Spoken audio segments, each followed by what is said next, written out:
Quels sont les comics Delcourt qu'il ne fallait pas rater en janvier 2022? Eh bien, c'est ce que nous allons voir. Il y a eu beaucoup de sorties et beaucoup de sorties de qualité en ce mois de janvier et des gros succès avec notamment Noctera, on en a beaucoup parlé, mais c'est un titre qui marche très très fort chez nous. Je vous invite donc à le découvrir d'urgence. C'est tout simplement une des plus grosses sorties de ce début d'année. C'est un événement et c'est bien quand l'année démarre aussi fort, c'est annonciateur d'une belle saison qui est niveau comics. Alors, Noctera, c'est la série de Scott Snyder et Tony Daniel. Ils ont quitté DC Comics et Batman et ils ont lancé leur propre série, d'abord sur Kickstarter, puis chez Image Comics et maintenant chez Delcourt. L'intégralité du premier tome est disponible dans un magnifique album au format Prestige, grand format, et c'est une histoire entre le salaire de la peur et les meilleurs récits post-apocalyptiques dans un monde où la lumière n'est plus, peuplé de monstres bizarres et d'ombres maléfiques. Vous allez découvrir le chemin vers la lumière et découvrir les aventures de Val qui va nous entraîner dans son camion à la rescousse de personnes qui méritent d'être sauvées, dont certains ont peut-être la clé pour que cet univers redevienne un peu comme avant. C'est absolument bien produit, c'est très bien écrit, c'est magnifiquement dessiné et c'est un véritable coup de cœur. Tony Daniel a un niveau de dessin maintenant là-haut et c'est absolument incontournable. C'est le gros succès de ce début d'année. Très beau succès également pour Tom Taylor et les 7 secrets.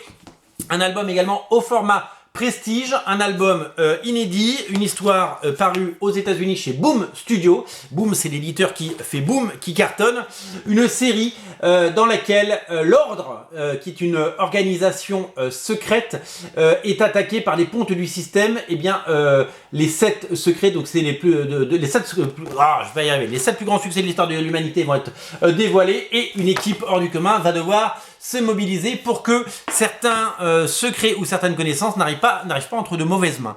C'est bourré d'aventures, c'est très bien dessiné, c'est vachement bien produit, c'est une belle découverte et c'est vraiment à découvrir sur originalcomics.fr. Très très belle sensation. J'avais adoré le tome 1, le tome 2 est sorti en janvier, Sonata de Brian Aberlin, la série steampunk, futuriste et fantasy de Brian Aberlin et David Hine. Second tome, histoire complète, donc du coup quand vous avez les deux, c'est aussi beau que bien. J'ai été complètement séduit et fasciné par cette saga. C'est très bien dessiné, c'est très bien mis en scène. Sorte de Roméo et Juliette dans l'espace. C'est un peu comme Saga, mais complètement différent. C'est magnifique. C'est un beau voyage et ça, c'est un coup de cœur. Vous ne vous y êtes pas trompé si vous l'avez pris et si vous ne l'avez pas encore fait, c'est toujours disponible.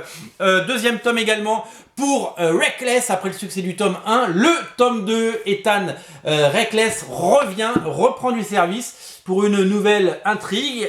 Voilà, c'est du Brubaker et c'est du Sean Phillips. C'est aussi beau que bon. Le dessin est flamboyant, l'ambiance est géniale, c'est du polar. C'est à la fois sexy, sulfureux, poisseux et tout ce qu'on aime. C'est incontournable, c'est Reckless et c'est disponible sur originalcomics.fr, à ne pas confondre avec Rickless qui est une boisson. À ne pas rater non plus le dernier tome de The Goon, en sachant que le Goon tome 2 est également disponible et j'aurais pu le mettre dans cette sélection. J'aurais dû d'ailleurs le mettre dans cette sélection. Les Seigneurs de la Misère, nouveau one-shot sur le Goon. Vous allez retrouver Frankie, vous allez retrouver le Goon, Roscoe et tous les autres dans une histoire inédite. Le niveau de dessin et le niveau de storytelling de Eric Powell, c'est juste incroyable. C'est absolument sublime. Il a atteint un niveau qu'on ne n'imaginait plus. C'est flamboyant.